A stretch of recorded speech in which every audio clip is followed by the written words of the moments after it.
Good morning to everyone out there in YouTube land. I am Deleted Scenes, and I want to welcome you to episode 38 of Saturday Serial. I'm sending out all of those positive vibes to everyone out there. I hope you have your coffee and your cereal or bagel or whatever you have chosen to ingest this morning. I hope you all had a great week, and I'm wishing you an even better weekend. We have 9 stories to talk about today.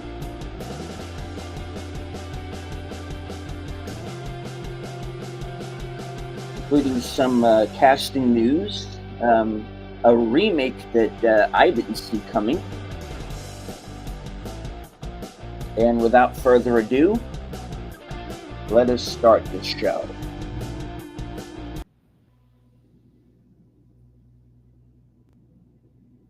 All right. Saturday Serial in the house.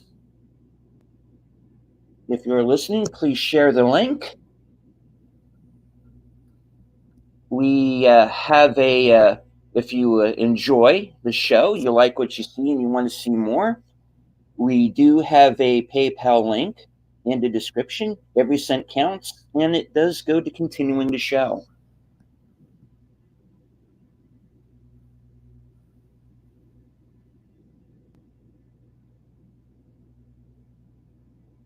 All right.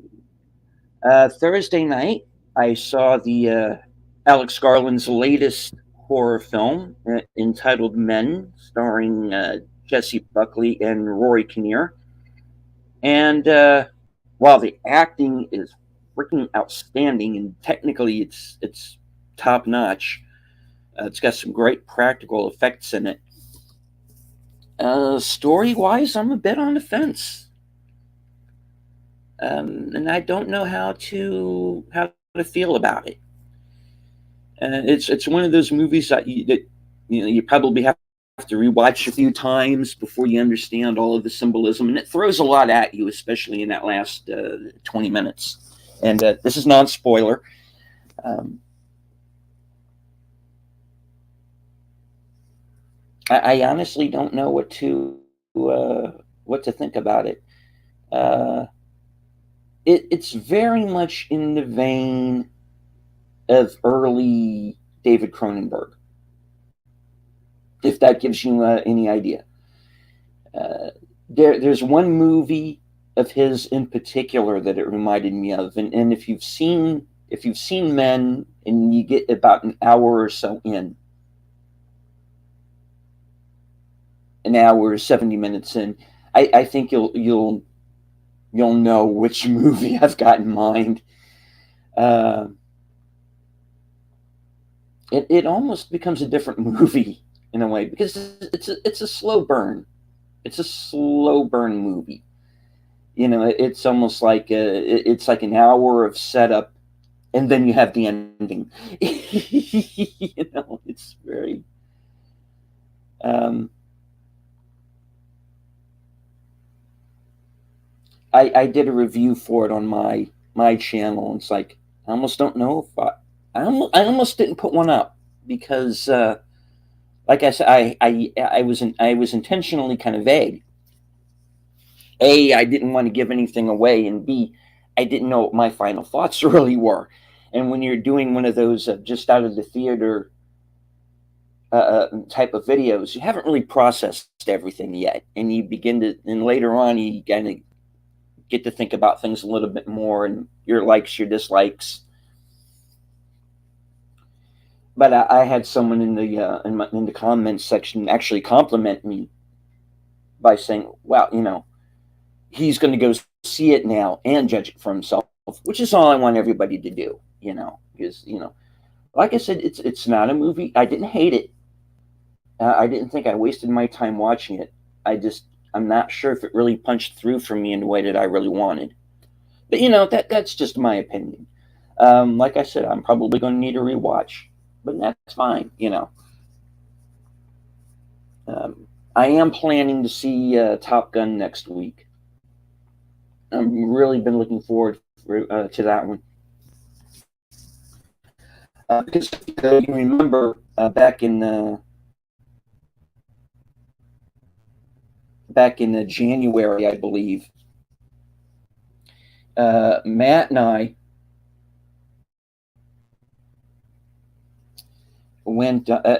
I did a most anticipated movie of the year show, and all of my original list got pushed back. 2023, and I sort of had to come up with a whole new list on the fly. And my last movie in that list was Top Gun. So, hopefully it won't be pushed back between now and next week. I never know anymore.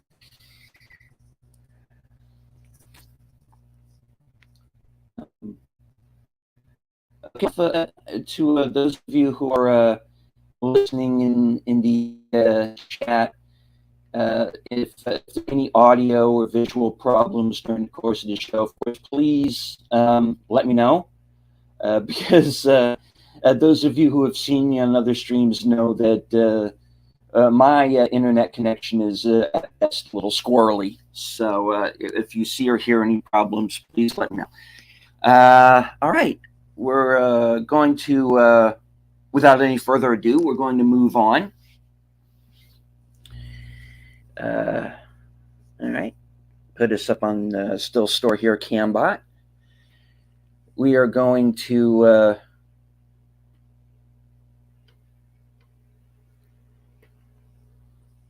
Rotten Tomatoes.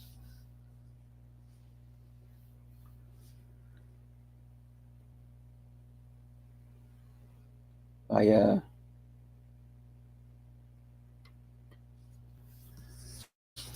Mr. Greg Dean Smits,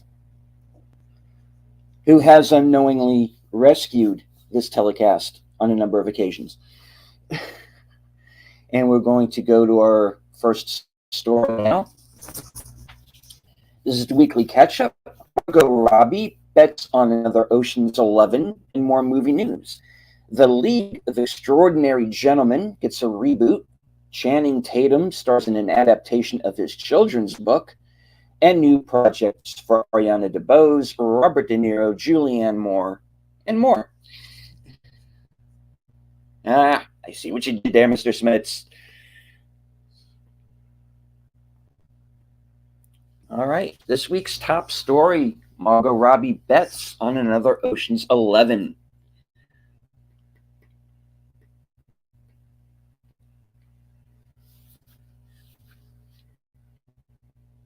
And joining us in the chat, the one and only, the very lovely Sherry. Sherry, thank you very, very much for being here. I'm always happy to see you in the chats. I joke that Sherry is my stalker, but I think she's pretty much stalking all of us at this point. And I'm looking forward to Sherry having her own channel. Sherry, I don't know if you plan to come on the air, with your own channel. You just prefer to stay in the chats, but if you did, hey, I would be the first one to sub. Female Oceans was terrible, sad to say. Didn't see it. Yeah, I heard it wasn't that great. Yeah,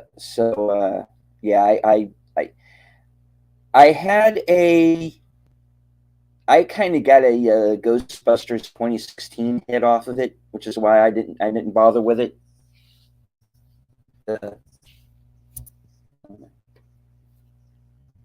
I'm a great stalker. Yes, you are. You are one of the best.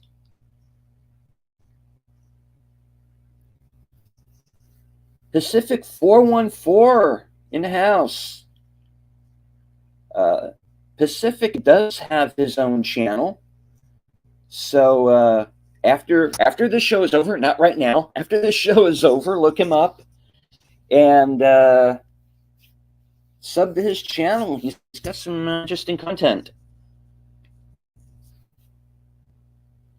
No, I like the chats. Thank you. Well, that's quite all right. If you had told me a year ago that I would have my own channel or be co-hosting, or in the case of this week, hosting a show of my own, I wouldn't have believed you.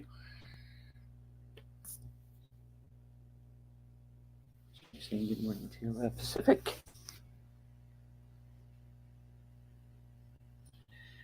All right, we're going to move on to some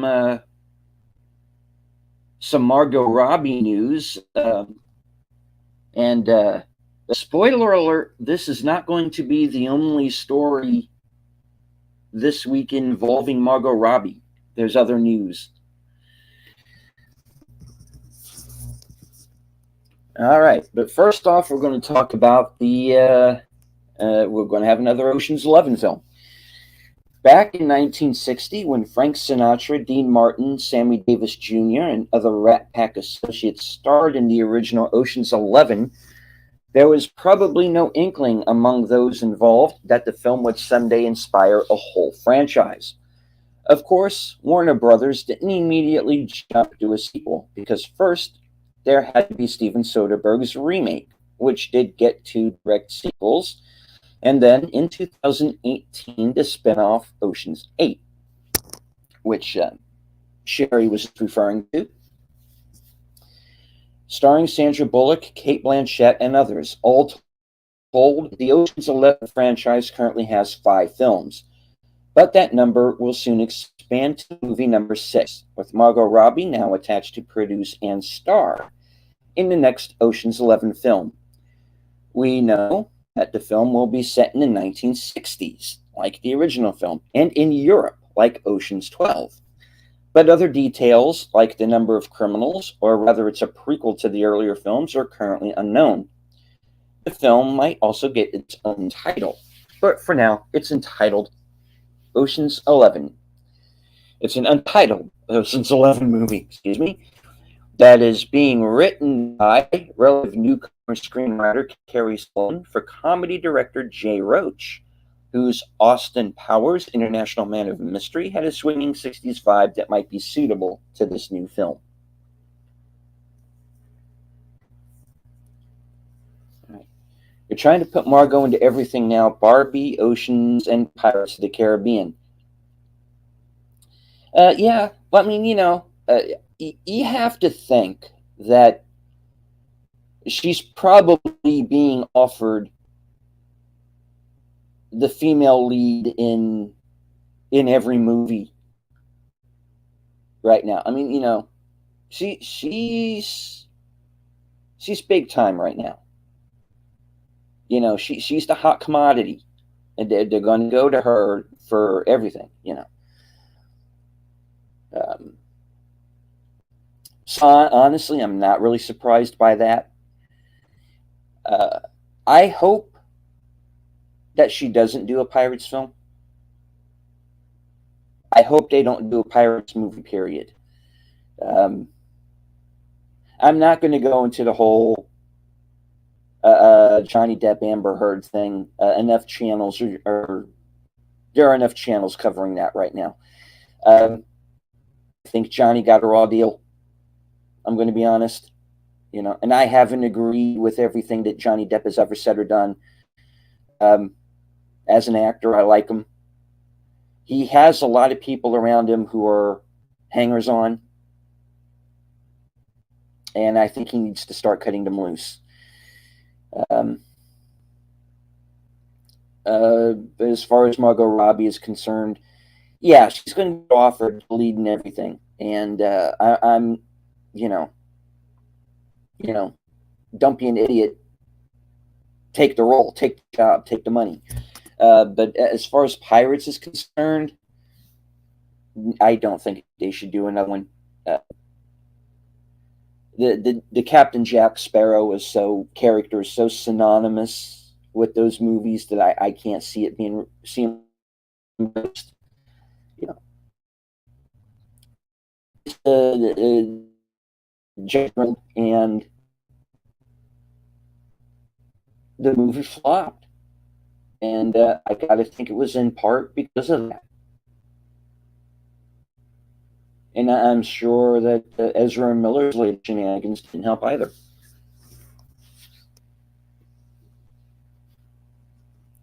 I don't get her appeal. I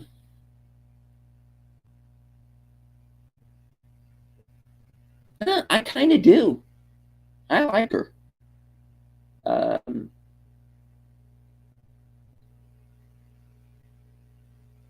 I think it makes sense that she's going to play Barbie. I don't know. We have some news on Barbie film. I glanced at Brickle, and I don't know where that movie's going to go.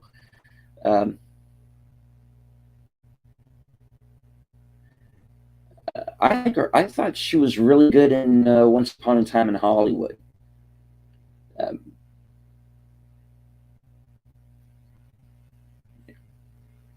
and that movie has its fanciful elements, of course. It's rewriting history, but I liked it. I liked her in it. I thought she was great. Um, it was the first movie concerning Sharon Tate that actually made me care about her. I thought they got her right on screen finally. But yeah,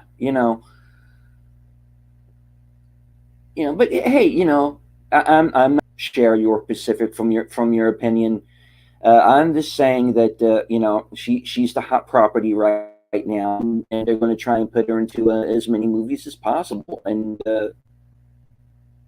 on as far as that's concerned, hey, you're working, good for you.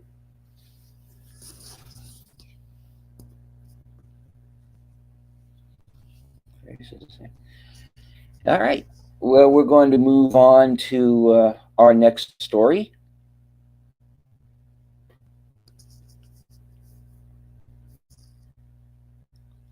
The top headlines: Pixar's next after Lightyear to be magical, Elemental. All right. Let's see what Pixar's up to.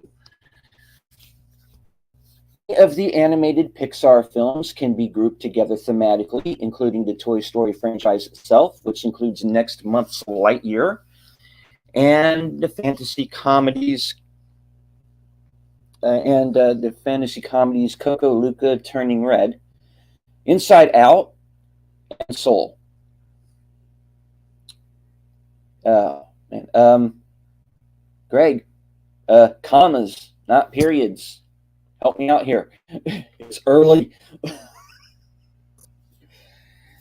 Have other similar elements as well, as much as the cast and premise entail. Embodiments of abstract concepts. Damn, that was a weird sentence.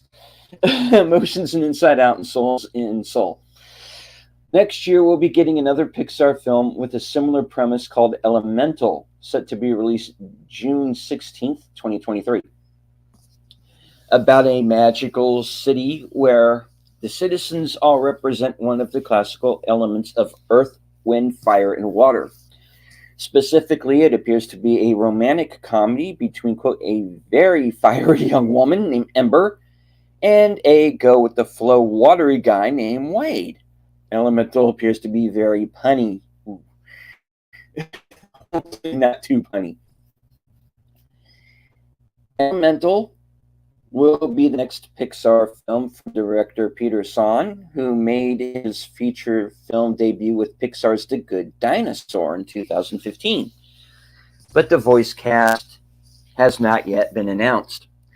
Elemental currently has its June 16th, 2023 release date to itself, which is 1 week after Transformers Rise of the Beasts and the Will Ferrell canine comedy Strays, both of June 9th, 2023, And the week before, the DC Comics movie, The Flash, set to be released on the 23rd. Well, we'll see. Unlike the recent pandemic-era Pixar films Soul, Luca, and Turning Red, the plan for Elemental appears to be a theatrical exclusive.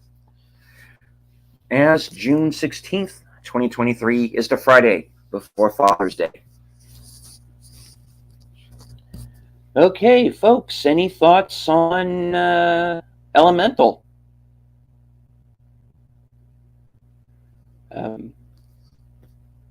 I'll have to see it.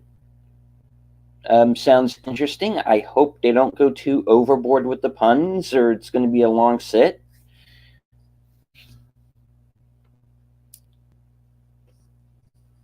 All right, into chat. War Monkey has joined us. Good morning, War Monkey. We have a new film from Pixar called Elemental that's set to be released the week before The Flash next year. And we have also news that Margot Robbie is appearing in a Ocean's 11 prequel to be set in the 1960s.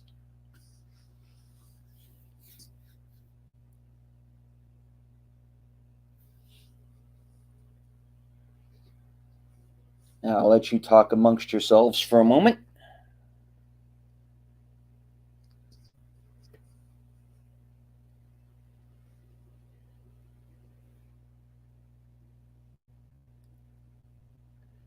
All right. Well, I have a few of you here in the chat. Please feel free to share the link and let everyone know that we are, in fact, going live here. And we still have plenty of show to go. Don't worry, you haven't missed much. All right. We also, if you enjoy the show and you want to see more of it, we do have a PayPal link in the description. Every cent does go to keeping the show on the air and making the show possible. So please help in any way that you can. All right. Oh, and I do have some news of my own. As you may know, my own channel is also up and running. And I have hit 65 subs. I have movie reviews up right now for The Northman, Alex Garland's film Men, which was released this week. And I mentioned that earlier in the show. And I also have a review up for the Amazon series Outer Range, which I highly recommend. So if you're interested, my goal is to hit 100 plus subs in a month by my birthday. So if interested in getting a look at my channel, all right. Also, this channel, Bud Boy Productions, I would like to see it grow. It's still Matt's baby, and so if you have not yet subscribed to this channel, to Bud Boy Productions, please take the time out to do so, and look back at our previous shows. All right, we're going to move on now to our next story. And this is more Margot Robbie film news. Simu Liu, Issa Rae, and others also playing Ken and Barbie. All right. Although the live-action Barbie has been in development for several years now, the premise has been kept quite secret, not counting the previous adaptation, which would have starred Amy Schumer. Yes, we dodged a bullet on that one. Until this week, all that we really knew about the movie was that Margot Robbie and Ryan Gosling have the lead roles as Barbie and Ken, and that the comedy features an ensemble cast that includes Michael Cera, America Ferrera, Will Ferrell as the head of the Barbie toy company, Simu Liu, Kate McKinnon, Issa Rae, and Alexandra Shipp. Thanks to two tweets, this one about Barbie and this one about Ken, from a New York Times reporter at Cannes, we now have a bit more of an idea of the nature of some of the Barbie characters. Issa Rae and Hari Nef are reportedly playing other versions of Barbie, and Simu Liu, most recently of Marvel's Shang-Chi, and Ncuti Gatwa, the new Doctor Who, will be playing other versions of Ken. This has led writers online to speculate how exactly all of the various versions of Ken and Barbie will exist in the same Barbie movie, including the idea of a Barbie multiverse. Whatever the movie is really about, its direct competition on July 21st, 2023 is currently Christopher Nolan's Oppenheimer. Yeah, I'm going to go see Oppenheimer, folks. You know, I am not going to lie. The more I hear about this Barbie movie, the less interested I get. And now it sounds like there's going to be a multiverse of madness in the world of Barbie, and cannot be any less interested. To be perfectly honest with you, I'm.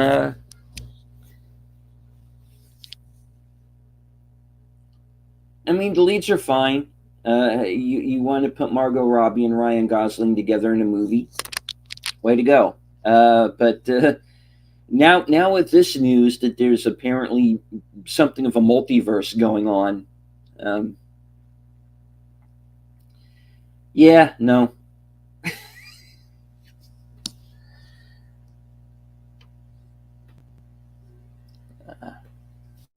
Pacific says Oppenheimer gets my money.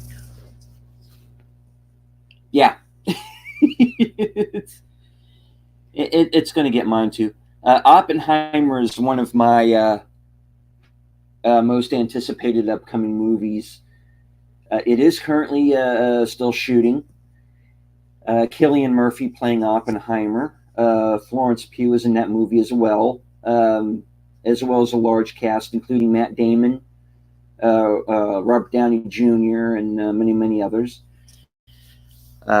Yeah, I'm looking forward more to Oppenheimer than I am to Barbie film. Don't care for Barbie. Also, Ryan Gosling as Ken is odd.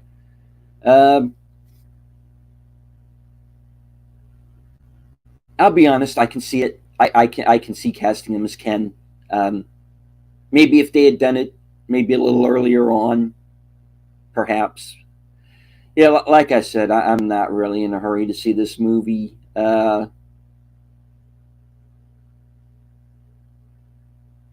I think the reviews are going to be savage. Not to mention there are a couple of people in the cast who have rubbed people the wrong way. Let's put it that way. Could have been a fun, silly movie, but this sounds like a bad idea. Yeah, it does. It does. Chat, I'm agreeing with you on this one. You know, when I was skimming through the stories earlier, and I came upon this story. I was like, no, no. This has gone from an idea that I wasn't positive on to begin with to you know.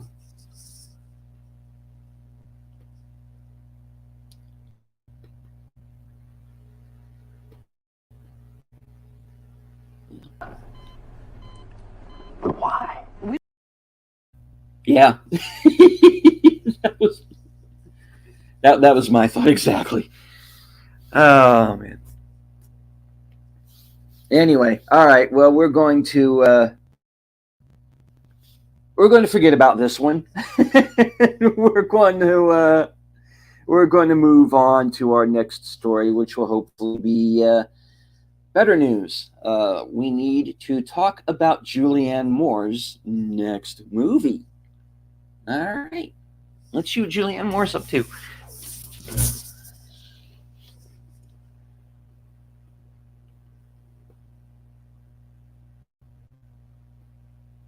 Scottish director Lynn Ramsay's films, Morvern Caller, and we need to talk about Kevin, and you were never really here, have consistently received critical acclaim, nominations, and awards, though no Oscars yet. Ramsay's next film will be Stone Mattress, an adaptation of a 2011 short story, which you can read right here, by Margaret Atwood, the author of the novel The Handmaid's Tale and the AMC series adaptation. Julianne Moore and Sandra Oh are both attached to star in Stone Mattress, a revenge thriller about a widow, played by Moore, on a luxury cruise through the Arctic who meets O's characters and a male character yet to be cast. Amazon has the U.S. rights to Stone Mattress, so it will likely debut on Prime Video. Filming is scheduled to begin on location in Greenland and Iceland, September of this year. All right. I did see You Were Never Really Here. It starred Joaquin Phoenix, and it's a very good but very dark movie because it concerns child trafficking, and Joaquin Phoenix playing a character who violently extricates these kids out of these situations.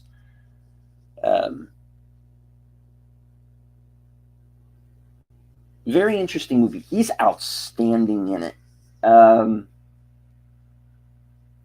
And so is the young girl who he goes out to save. Of course, I'm blanking on her name right now. I didn't see her in anything else other than that movie, but I thought she was really good as well.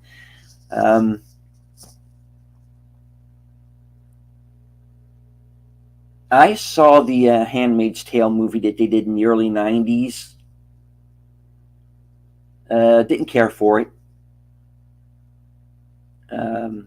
Haven't seen the series, so I can't comment on it.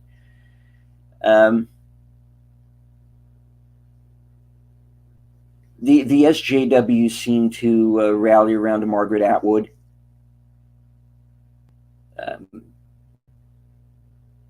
She has some rather odd views on things, including blaming George Lucas for 9/11. Believe it or not. Yeah.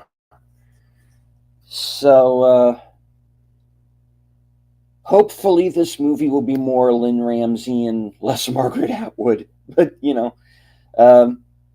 my opinion. That's all. Julianne Moore, Sandra Oh, both very good actresses. This could be good. It could be good.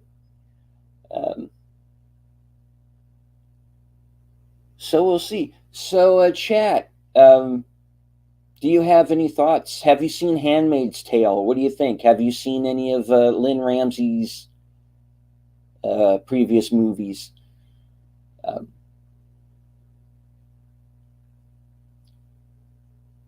Okay.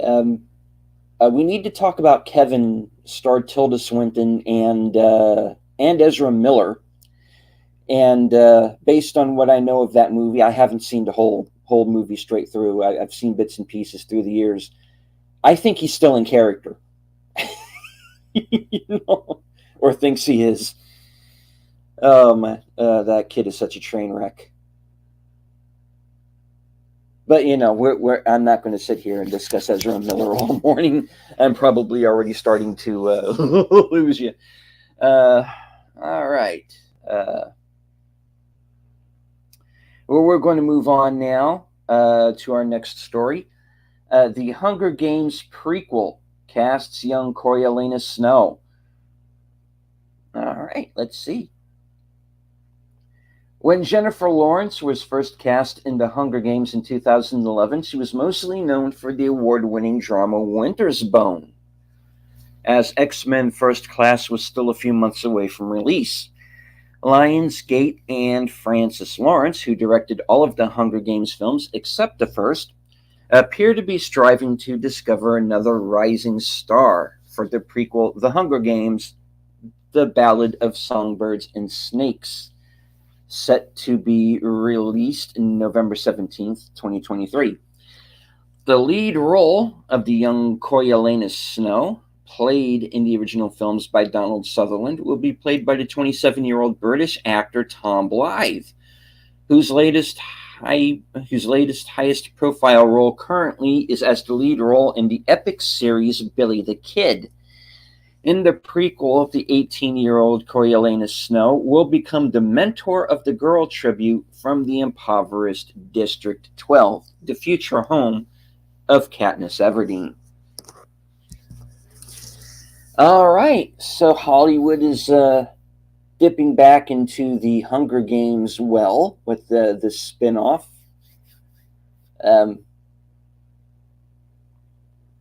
Snow before he turned into the character he eventually turned into. And here we might find out why. All right, well,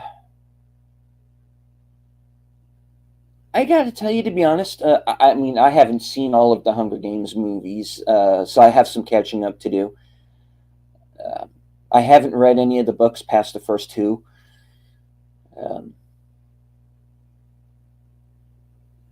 I gotta tell you, I liked it better than Twilight. I haven't read this book yet, though maybe I should. So if anyone out there in the chat is a Hunger Games fan and has read the books or has seen the Billy the Kid series, let me know. What do you think of the casting? I am unfamiliar with Tom Blythe, but I guess he's as good a choice as anybody. I'm glad that they're getting someone who's a relative unknown. I think it's time for some new blood. I really do. Sherry says, I haven't seen the movie nor read the books.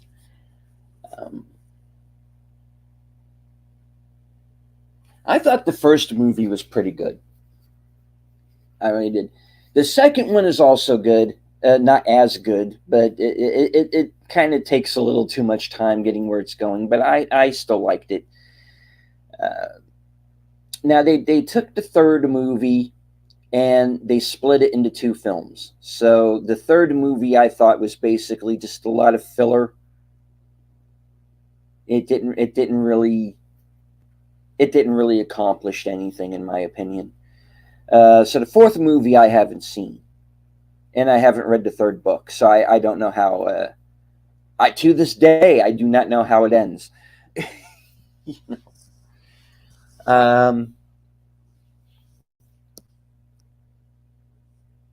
I'm going to assume Katniss wins out and becomes some sort of leader in whatever civilization rises from the ashes. But who's to say? All right, we're going to move on now to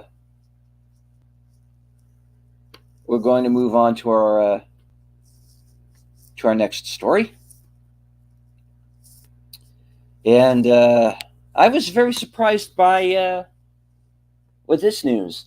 The League of Extraordinary Gentlemen to be rebooted on Hulu.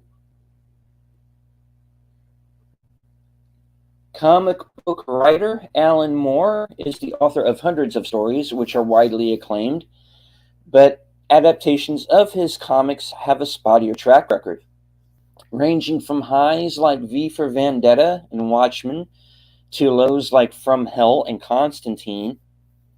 The lowest point for an Alan Moore adaptation to date was probably 2003's The League of Extraordinary Gentlemen, which was adapted from the first story in Moore's first four-volume series that imagines a highly detailed world in which literary characters like Captain Nemo, the Invisible Man, and Mr. Hyde are real and part of a team.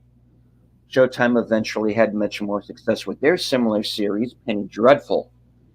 Next year will mark the 20th anniversary of that Sean Connery film, and so perhaps with that in mind, 20th Century Studios, now part of Disney, is developing a reboot of Alan Moore's The League of Extraordinary Gentlemen that is intended to be a feature film on Hulu. The screenplay is now being adapted by screenwriter Justin Haythe, whose other credits include Revolutionary Road and Red Sparrow. And if I remember correctly, he also co-wrote The Cure for Wellness. It's not yet known if Hulu's plan is to potentially follow up the first League of Extraordinary Gentlemen film with sequels covering later volumes, but there is plenty of material. Okay. LXG was the movie that made Sean Connery quit acting. So if that gives you any idea of how that movie turned out, I thought it had its moments, but I can understand why it failed. It does not follow the source material at all.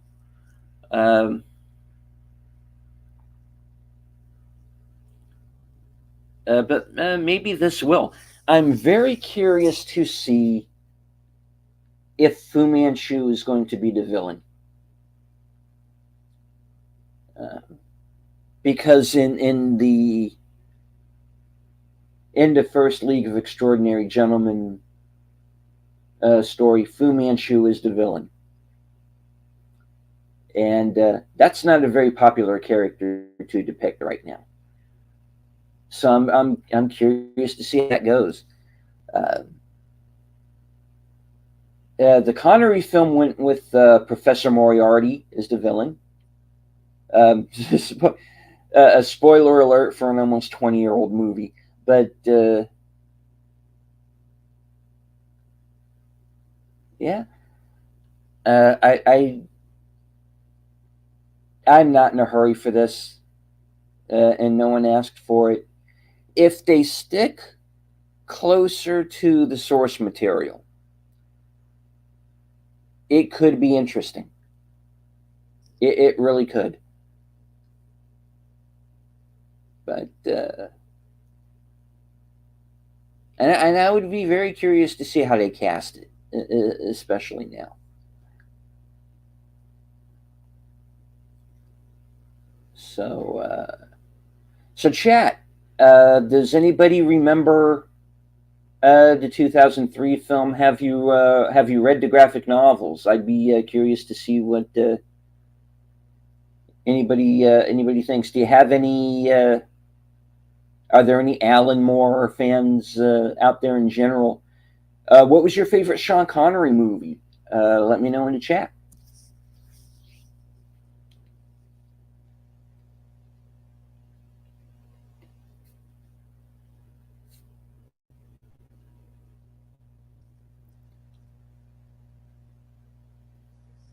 All right.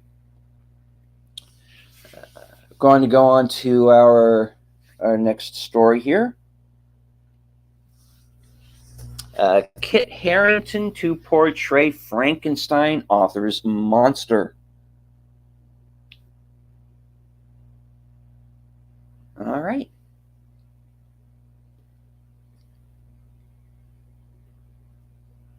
We have a couple of answers in the chat here, real quick.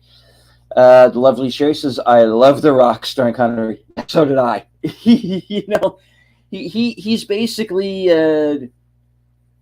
James Bond 30 years later, and there are some who have thrown the theory out there that his character actually is Bond. It's where his Bond would have ended up.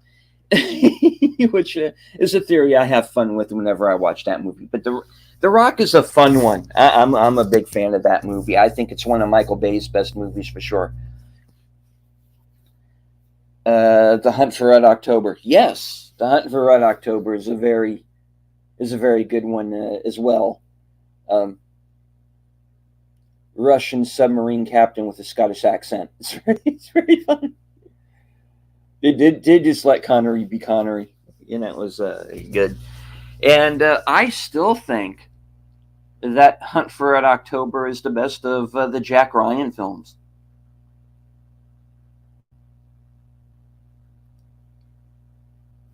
So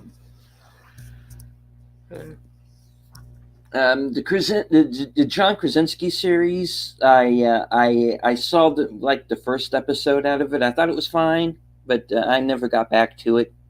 That's something I'll have to do in the future.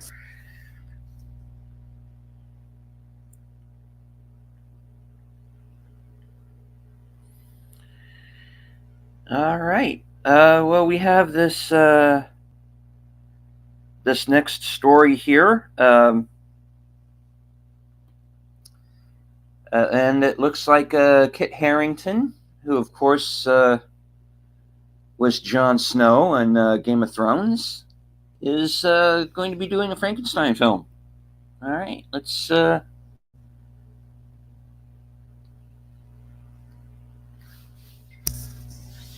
see what this is about. Frankenstein director James Whale chose to set part of the sequel, Bride of Frankenstein, in 1816, as author Mary Shelley entertains her husband, Percy Shelley. I'm not going to attempt his middle name. And friend Lord Byron with her gruesome tale of the undead. That framework established a future Frankenstein trope for other filmmakers to incorporate Mary Shelley into their films, such as the 2017 Elle Fanning film Mary Shelley and 1988's Rowing with the Wind, starring Hugh Grant as Lord Byron. There's also, and I'll stop in the middle of the story here, there is a movie called Haunted Summer that came out in the late 80s or early 90s with Alice Krige playing Mary Shelley, Eric Stoltz playing Percy Shelley, and I forgot the name of the actor who played Byron. Philip Anglin, I think, the guy who played the priest in Testament. That was a pretty good movie. I think Laura Dern might have been in it as well. It's been a while, but I remember that movie being pretty good. Anyway, back to the story. The circumstance of Mary Shelley's conception of Frankenstein will be the focus of the British film Mary's Monster. Danish actress Clara Rugard will star as Mary Shelley, with Game of Thrones and Eternals co-star Kit Harington playing the monster, in a drama about how, quote, Mary is seduced by her own inner monster, catapulting her into a dangerous, destructive, psychological romance. Realizing the monster is inextricably linked to her own mental state. It's early, folks. Her only route to salvation is in bringing him to life. British television director Farron Blackburn of The Fades is currently preparing to start filming this summer.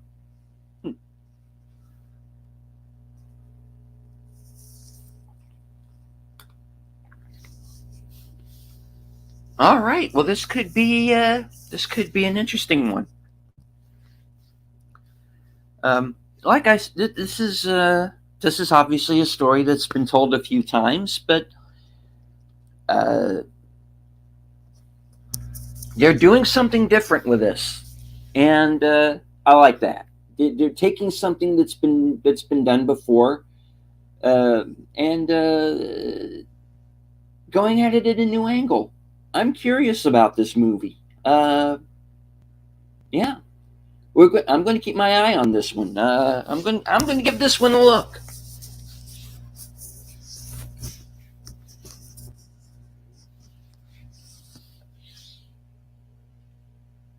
I'm definitely going to give this one a look. So, all right. So, behind the scenes of the writing of the original Frankenstein novel, chat. If you're still with me, dear chat, if I haven't put you all to sleep just yet, you know, uh, what do you think? Does this sound like an interesting movie to you? Um,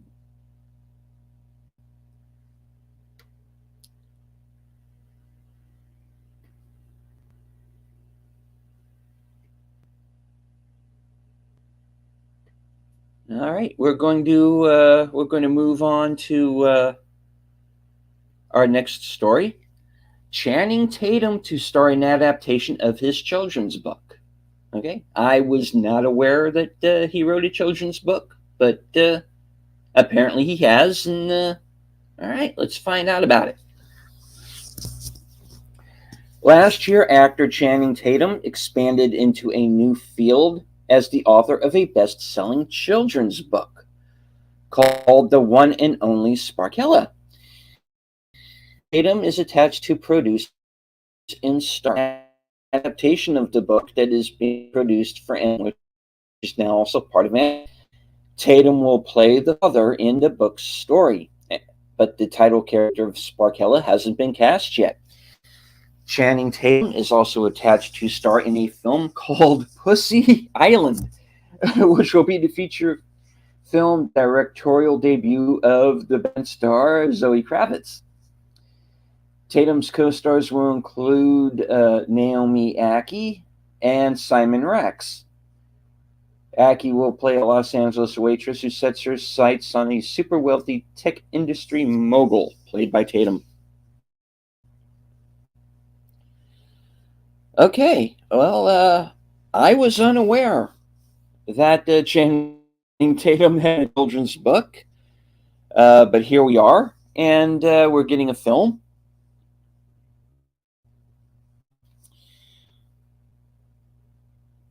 I have to wonder if he has kids of his own, because that's usually when an actor, um, whenever an actor starts getting involved in making films, that tends to mean that yeah, they have a kid of their own, or some very young, like a niece or a nephew, or a grandchild that you can't show your other movies to. you know, um, I can't see putting a 3-year-old in front of Magic Mike, but there you go. you know, here, this one's for you, child. Um,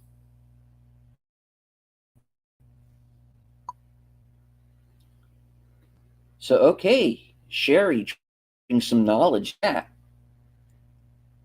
Channing has a daughter. The book is about fathers and daughters.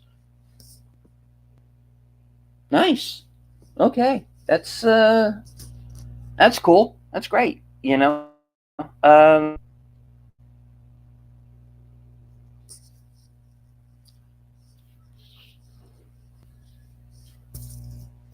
yeah, that's okay. I'm not familiar with the. Um, apparently, Sherry is. Uh, so Sherry, since you're more familiar with the book, did you like it? Was it any good? Could you draw me any little tidbits about it? Because I am this is the first I'm hearing of it. Is with the story. So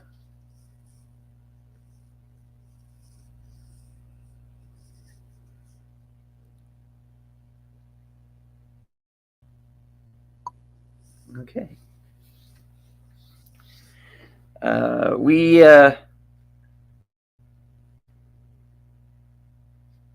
uh-oh.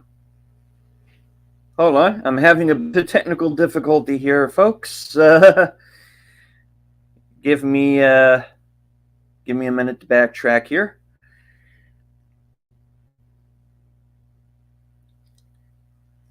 Yes, the internet and a live broadcast. Let me.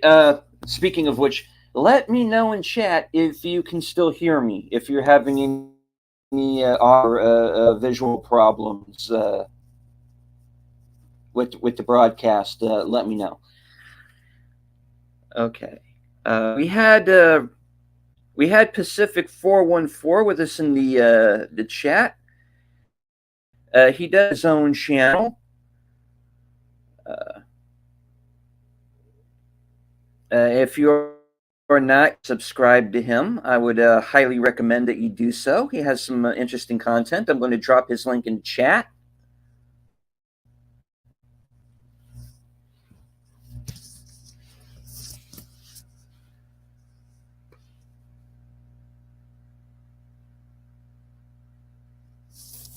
Okay, so when the show is over, click the link and sub to Pacific's channel.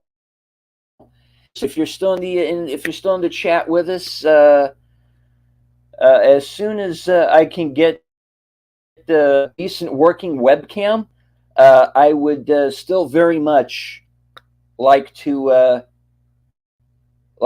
appear on your show. I didn't forget about you. I know this is something that we did discuss in the past. My possibly coming onto your channel. I would very much like to do so at sometime in the near future. A lovely Sherry says it's about the anxiety of first day of school and the wonders of an innocent child. It's basically his connection to his child. Sweet. I like that. I like that. And because we don't really get very many good father stories, especially not father-daughter.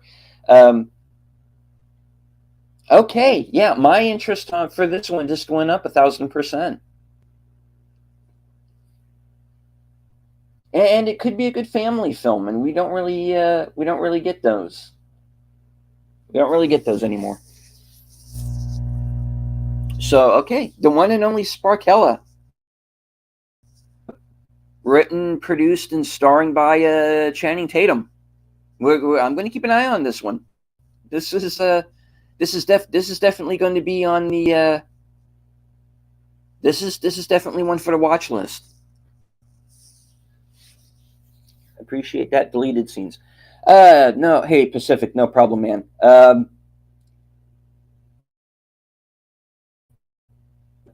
As Troy Pacelli always says, we grow together. And I know he gets that from Marvel Nation. We grow together. This is a fellowship. And you're one of the people who encouraged me to come on and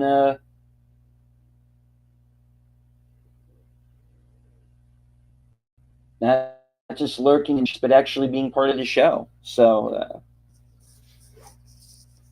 you're all welcome to join me on Pop Talk on Wednesdays and Sundays. Okay, yeah, for sure. Okay, let's. I'll DM you after the show, and we'll get together on. We'll get together on a date and time. Okay.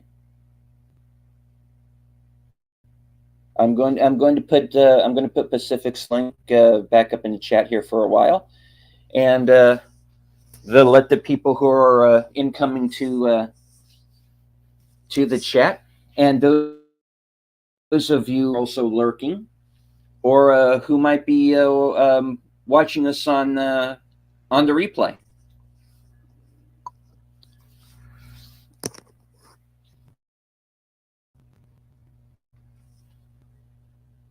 That sounds great, brother. Yeah, anytime, man. Yeah, anytime. All right, we're going to we're going to move on to our next story. And yes, and once again, before further, I do want to thank everybody who's joined us in the chat today. Pacific, the lovely Sherry is still with us. Warm up earlier, and we do have some people who are working in the background. I want to thank you for being here, and we do get a number of people who watch us in the replay who can't join us live, and so if you're watching us right now in the future, I want to thank you all for joining us. If what you see and you want to see more of the show, uh, we have a PayPal link in the description. Every cent goes to keeping the lights on here. So any assistance in that area would be much appreciated.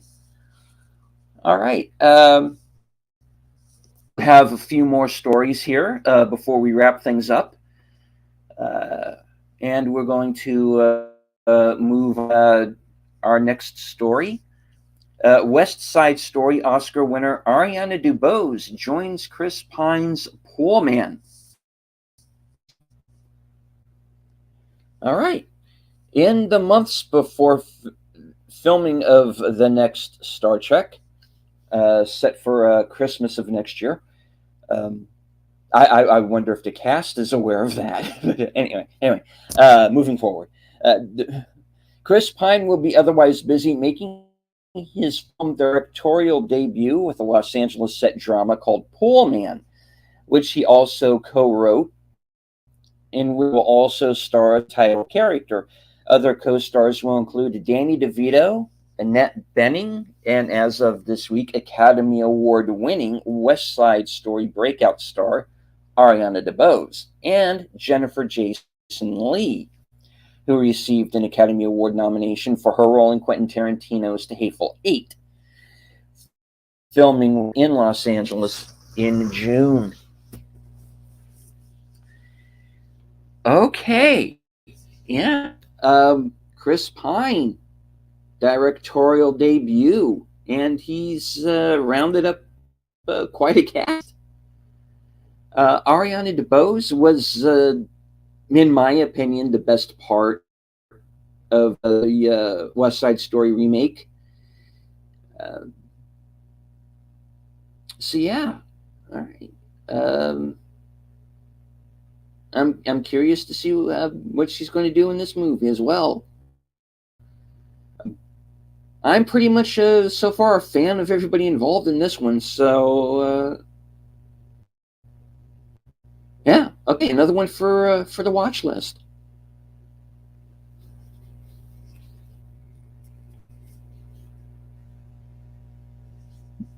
Okay. There's no there's nothing here concerning what the story is going to be. If it's going to be a drama or a comedy. I got to think, judging by the cast, it's going to be a little bit of both. And since we have a woman who's proficient in both hands, who knows? We might have a musical moment in this.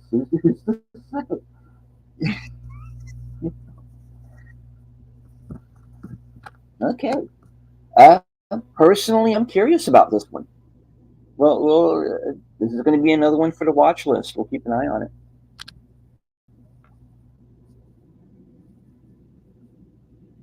Okay, we're going to move on to our ninth and final story of the week. We have two movies coming up from Robert De Niro. All right, let's get the skinny. Some actors are successful enough on the international films that they are regularly represented at the Cannes Film Market, which is going on right now, by more than one film. This year, one of those stars is Robert De Niro, who made news twice this week with two different new projects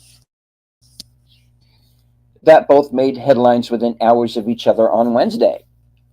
Let's start with the comedy drama Inappropriate Behavior, which will feature De Niro and Bobby Cannavale, De Niro's co-star in The Irishman. Actor turned director Tony Goldwyn will direct a film about a late-night comedy writer who attempts a struggling career as a stand-up comedian, which leads him to move in with his eccentric uncle, who is a chef turned doorman. De Niro's other new project announced yesterday, was the action movie Tin Soldier, which will feature Jamie Foxx, John Leguizamo, and Scott Eastwood, with the Lincoln Lawyers' Brad Furman directing. Tin Soldier will tell this futuristic cult led by Fox's character, who, quote, preaches to hundreds of veterans who have been drawn to the promise of protection and purpose under him. De Niro will play a military operative who's hired by the government to recruit a former follower, played by Scott Eastwood, on a mission to take down the cult. Filming of Tin Soldier is scheduled to start next week in Greece. Okay, both sound interesting.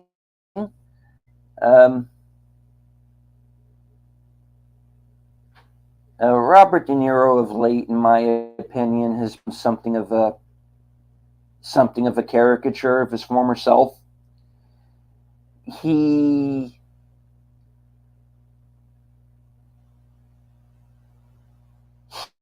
leaned into day politics.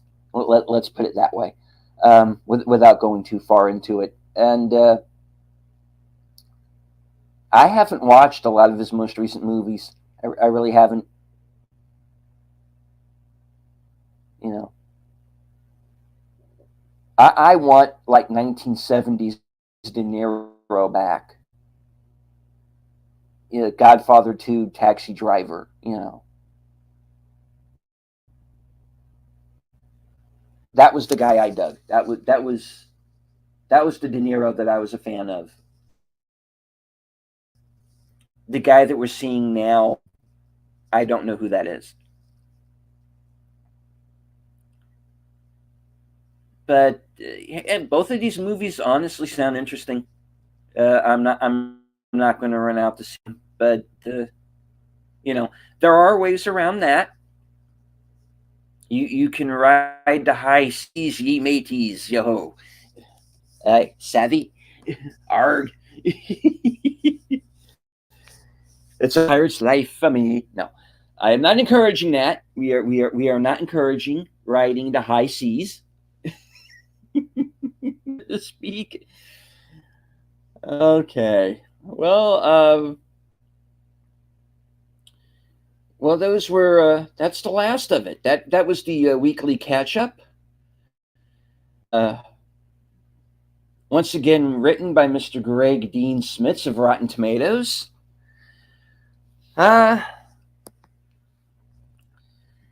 The number of original projects to reboots was kind of even this week. And I'm happy to see that we're getting more original material out there. Regardless of what I might think of some people involved with some of those original movies.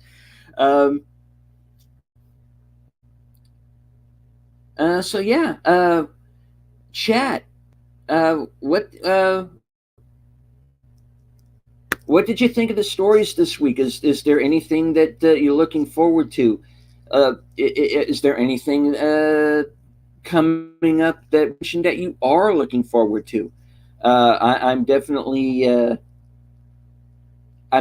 going to keep an eye out for the one and only Sparkella. Now that I'm aware of it, my most anticipated movie for next year is Oppenheimer. I'm definitely looking forward to seeing how that turns out. uh, I got faith that Nolan's going to pull together and give us some award caliber stuff. All right.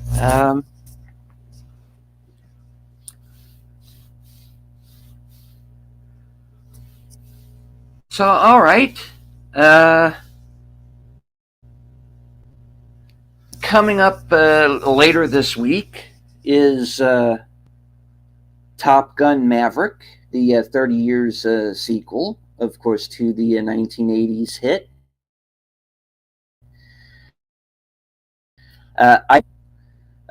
So that'll be coming up. I'm hoping to get to see it opening night. I can't promise that, but I'm hoping to.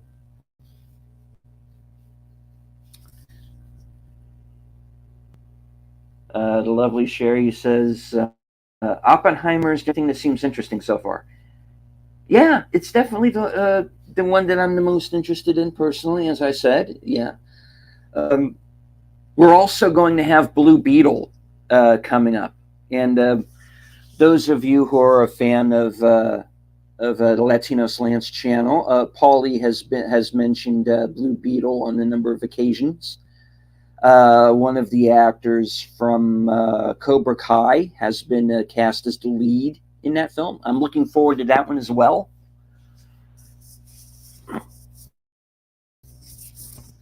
And so yeah, we the tide is turning, folks. I think we're going to get some decent entertainment here in the next year or two. Um, but like I said, seeing Top Gun later on over the next week. I'm not sure 100% of the release date. I had thought that was going to be the 27th, but I've heard some people say they're going to be some Tuesdays showing.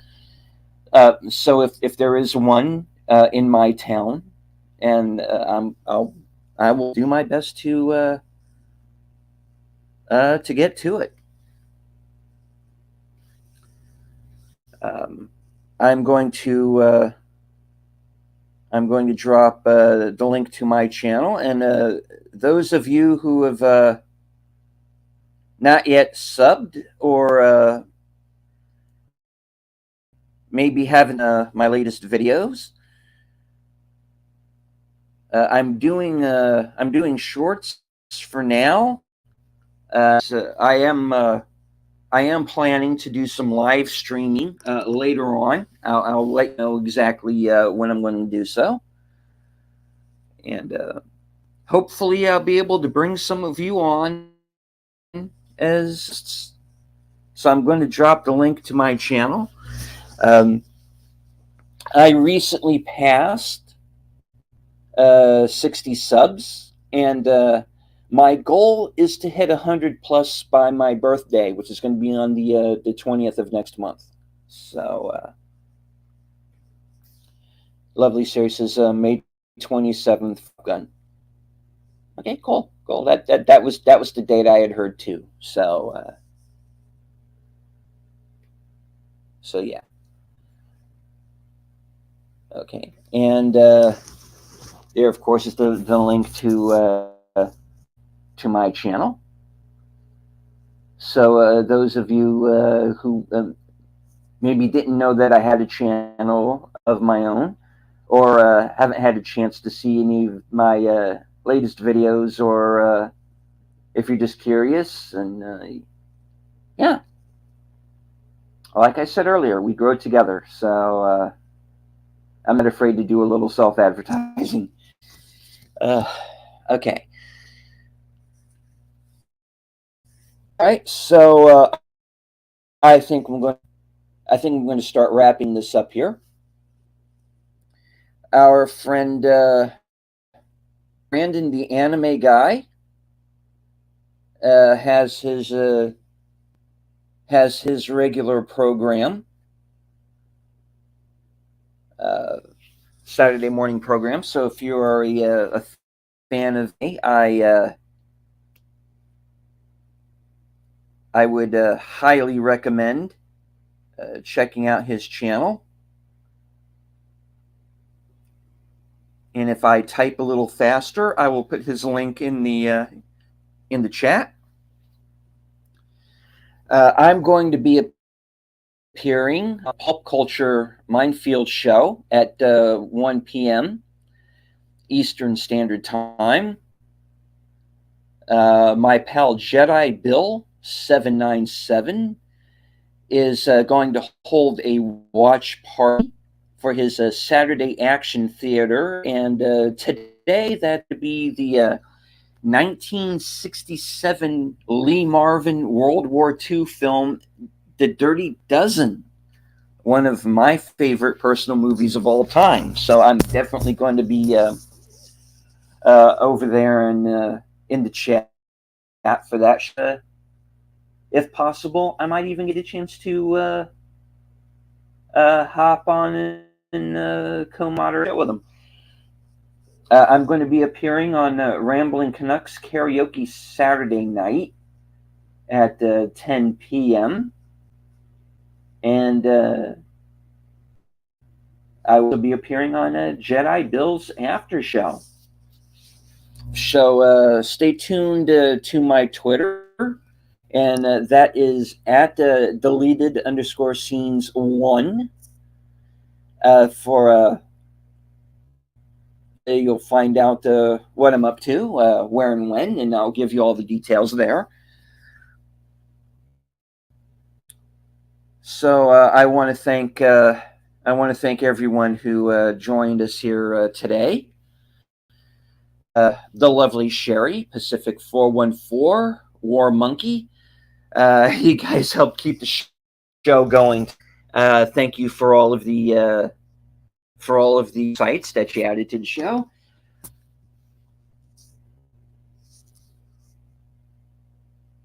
All right, I'm going to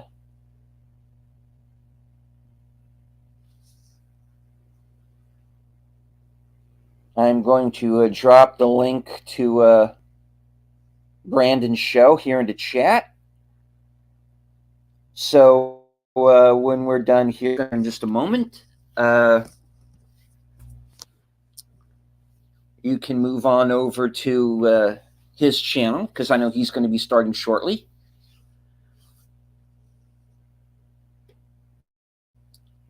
And Nigel, what did you think of today's show? Nice. Agreed. And chat, this one's for you.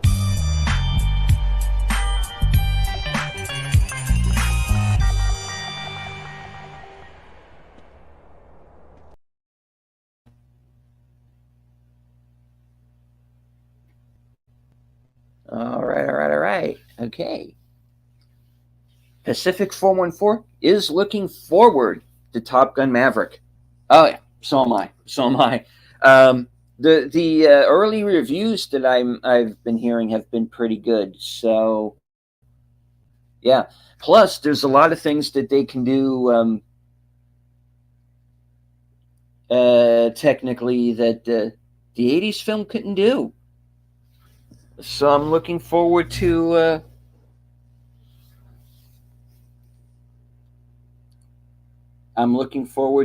seeing how it turns out.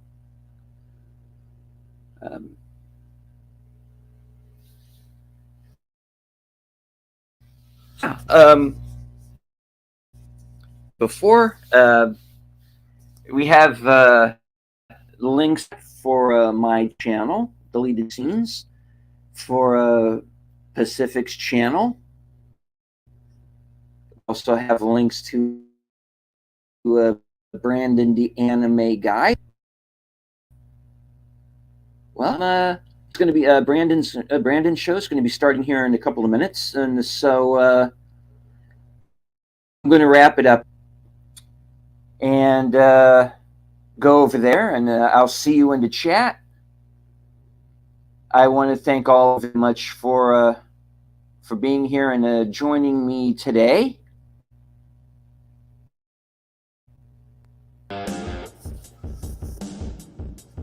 You've been a very lovely audience, enjoy your weekend. I am Deleted Scenes, bidding you a good day.